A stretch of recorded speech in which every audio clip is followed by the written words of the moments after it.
Moving right along, I'm going to introduce Chris Hertle, Market Leader, Water Australia, or GHT in Australia. A chemical engineer from sunny Queensland with over 30 years experience in the water sector. So another person who's very experienced. He was recently appointed adjunct professor to the University of Queensland Advanced Water Management Centre. He also, I didn't have a chance to confirm this with you, Chris, but has ridden 650 kilometres? 750 kilometres from Launceston to Hobart to raise 325,000 Aussie to kickstart and continue game-changing cancer research projects called the Tassie Challenge. He was, the photo on his LinkedIn profile showed him cycling in pouring rain. So that's an appropriate way to introduce you. Thanks, Chris. Thanks for joining us.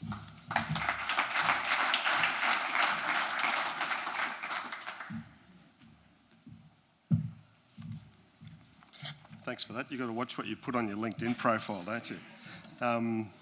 Yeah, I may not look like a cyclist, but it's something that I like to do, and that was probably one of the toughest things I've done in my career, but really worthwhile thing to do. So yeah, today I've been asked to talk about the corporatisation of the water sector in Australia, and I don't want to be here today just to tell you what to tell the Kiwis what the Aussies have done and this is the way you should do it. It's just really to give you, I guess, the history of what's happened with the water sector in Australia, because everywhere you go it's different the way you need to set it up. There's no one size fits all, which is, I think, the thing that we're struggling with down here at the moment, is to figure out what the best way to approach it is. Which button do I press? So first I'll just start with looking at a quick map of Australia and the utility structures. What is the corporatisation model? Got a few case studies which I'll just touch on. Maybe a few benefits of corporatisation, and I guess then lead into the relevance of this for the New Zealand water market, which hopefully will feed into the next session with the panel. So if you look at the utility structures in Australia as they stand, on the west with Water Corporation, SA Water and Power and Water Corporation in the Northern Territory, those three have been sort of corporations for quite some time, whole of state entities. Although there are, even in WA and South Australia, there's a couple of patches where there's actually Busselton Water and Aquest, which are in the southwest, which is separate little water utilities in Western Australia. In Victoria, which is one of the case studies that I'll talk about, they actually have, in Melbourne, one bulk supplier, 3 distributors, and then in the regions that they've got water corporations which are council supplied. So they're in Tasmania, which is one of the other ones that I'll talk about, it's one integrated utility. Sydney is New South Wales is a bit of a mixture. In Sydney, you've got obviously Sydney Water Corporation, and in Newcastle region, you've got the Hunter Water Corporation. And then you have a bulk supplier, Water New South Wales, which sort of looks after bulk supplies across the whole state. And then the rest of it's all run by the councils. In Queensland, we've got predominantly council run, but there's been some corporatisation and merging of water activities. And then across that also, in remote communities, we've got the federal government that looks after some of the remote community water and wastewater assets. So what does a corporatisation model look like? Well, obviously you've got to set up a utility. How that's done can be done in a whole bunch of different ways, whether it's state-based, country-based, or a bunch of councils forming part of that. And then obviously some oversight from government and from a shareholder minister and policy. The regulation, which has been talked about, that's a critical part. So an economic regulator, environmental regulation, and also the health regulation. And I think in Australia that's still not quite right. In Australia there's been a lot of discussion about regulation lately because a lot of it's state-based regulations at the moment, and so there's inconsistencies between states as to how that is regulated. So there's been a lot of discussion in the AWA and also in WASA about how that could change. And then with regard to how that's funded, it's from the customers obviously paying for the delivery of a service. And then regarding dividends, sometimes dividends go back to the government or the councils to be shared. Other times it's just kept within that utility just for the operation, and so they don't actually produce an additional dividend. So some ideas then, or elements of the corporatisation model. It's got to be clear and ideally non-conflicting objectives. So you've got to have obviously water quality objectives, objectives around your planning approaches. So there's got to be, in the various states, there's water plans that are prepared and they're put forward to the economic regulator, and then they're approved, and they're usually a sort of 3 to 5 year time frame, which helps them not being sort of impacted by political changes with changing governments, etc. If it's locked in for a certain time period, then you can really get things done, and I think that's a really important point to make. Obviously, the managerial responsibility and authority has to be within that utility, and it's got to have autonomy. If you don't do that, if there's political interference coming in from whatever level it might be, then things will not work as well. And it's got to be monitored, though, as I said, with the water plans that are produced. That's, I guess, one way of monitoring the economic side of things. So that one's also a challenging thing to consider. And also effective rewards and sanctions related to performance. So this is where, I guess, the discussion about the Scottish Water, where the regulators actually set targets on performance to make sure that the costs are kept in control, or we're actually trying to reduce costs. Because if you want to really be a customer focused organisation, the one thing that the customer wants is they want safe, cheap water. So often that conflicts with what you have to do. You have to spend a lot of money to make sure you get that. So this is a bit of a swings and roundabouts there. And also, by setting up a utility separate, you can have some competitive neutrality and have some involvement of the private sector as well. It sort of, I guess, opens up the opportunity to bundle projects and to be able to get more cost-effective project delivery. So I'll first talk about Victoria. So it's been a pretty long journey in Victoria. If you go back to when sort of this happened, back in the 80s, there was over 180 water authorities in Victoria alone. And in 2017, there's about 15 regionals and 4 metros, and there's still some discussion about whether that's too many, and there could be a little bit more consolidation still. They're all operate as state-owned corporations. They've got high levels of financial sustainability. The regional ones do not pay a dividend. And it's been, I think one of the key things I remember when I first joined the water industry, this was just sort of happening in Victoria. I was in Queensland at the time.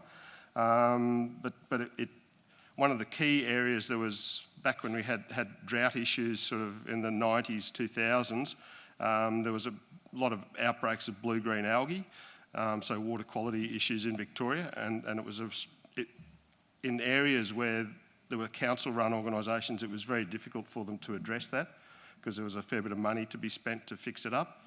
But having that sort of approach set up in Victoria, they managed to work through that quite well, and I think that was a really good example of the benefit of doing that. So that's just some of the names you will have heard of there.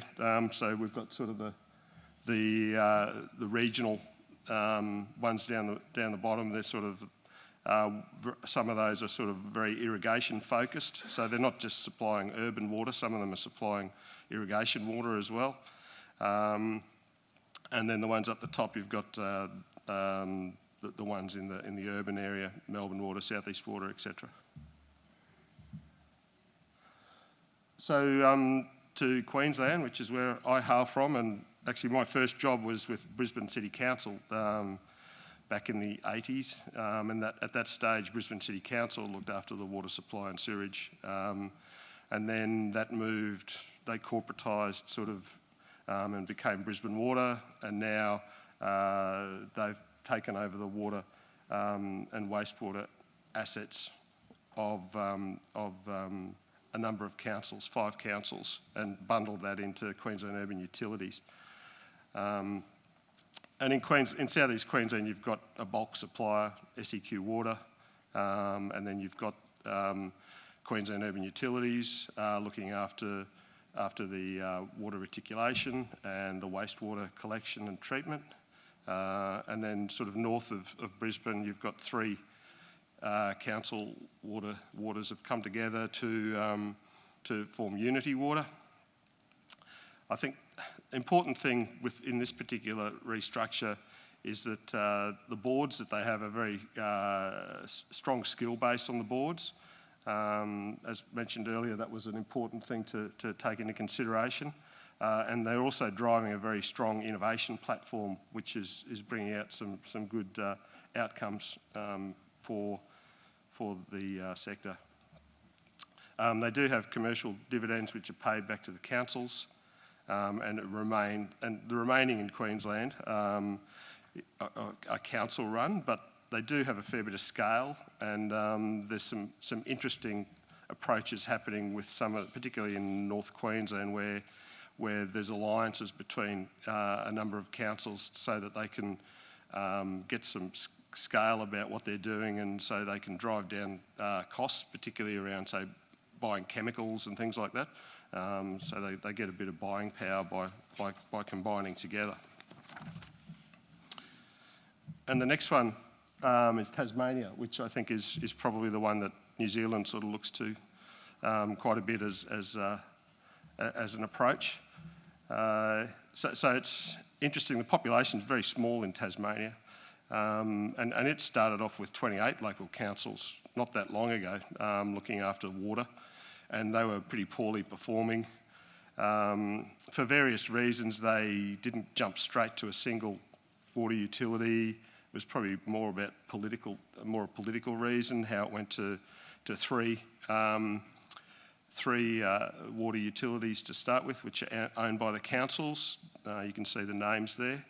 And those then eventually merged into Taswater in 2012. And so Taswater has, I remember the first time I met Mike Brewster, who was CEO, and I asked him the typical consultant question, what was keeping him awake at night, and he said there was only 3 things. One is that we've got a lot of water treatment plants that don't meet the guidelines, so I can kill people. We've got wastewater treatment plants that don't comply, so I can kill lots of fish. And the third one is that we've got lots of dams that don't meet the Ancoal dam standard, so I can kill more people. So I thought that was bringing it down very simply, but he was right, that was the issue. But I think they've done very well in the last 5 or so years in getting things happening. It's a slow journey, but I think they're heading well and truly in the right direction. And because they've got a bit of scale about them now, they can invest in the infrastructure that they need to.